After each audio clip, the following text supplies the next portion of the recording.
अब ऐसा क्या हो गया कि रशिया ने मना कर दिया भारत को कि वो डिफेंस सिस्टम सप्लाई नहीं कर सकते।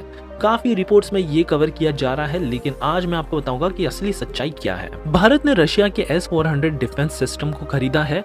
टोटल 5 स्क्वाड्रन पर हमारा सौदा हुआ था। 35,000 करोड़ रुपीस हमने पे किए इस पूरे डिफेंस सिस्टम के लिए। इसमें से 3 तो भारत के पास आ गए। 2024 में रशिया ने कहा था कि हम आपको 2 स्क्वाड्रन भी दे देंगे, लेकिन वो अभी तक नहीं आ पाए।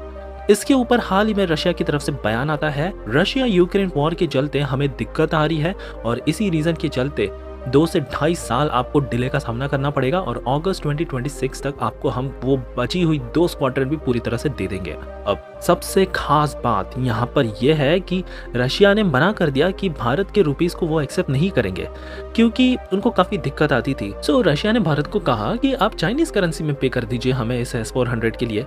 लेकिन ये चाइनीज करेंसी का नाम सुनते ही भारत कहता है कि नहीं, हम ऐसा नहीं कर सकते। सो फाइनली अब डिसाइड हुआ है कि रशिया S400 सिस्टम तो देगा, लेकिन उसके बदले में भारत अब रशिया को 24 कार्गो शिप्स देने वाला है और इससे हमारा एयर डिफेंस सिस्टम और साथ ही में ट्रेड काफी ज्यादा स्ट्रांग हो जाएगा। S400 से तो भारत अपने आप को पूरी तरह से लेस कर लेगा, लेकिन आपको बता दें कि हमारे पास एक से बढ़कर एक डिफेंस सिस्टम है। जैसे indigenously made surface to air defence system भी हमारे पास है, आकाश एयर डिफेंस सिस्टम है और साथ ही में इजराइल का spider quick reaction missile system भी हमारे पास मौजूद है।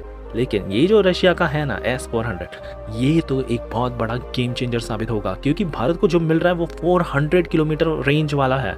400 किलोमीटर तक दुश्मन कोई पर नहीं मार सकता, और वही जो चाइना के पास है वो लगभग 300 किलोमीटर का ही रेंज वाला है। सो भारत के लिए ये भी एक काफी बड़ी जीत हुई है कि हम इंडियन रुपीस या डॉलर स्पेंड करने के बजाय 24 कार्गो शिप रशिया को दे रहे हैं, और इससे भारत को भी एक बहुत बड़ा बेनिफिट मिला है। और इस भारत के ये स्ट्रेटेजिक मूव के लिए तो एक लाइक तो बनता ही है, और प्लीज आप कमेंट्स में जय हिंद लिखना मत भूलिएगा।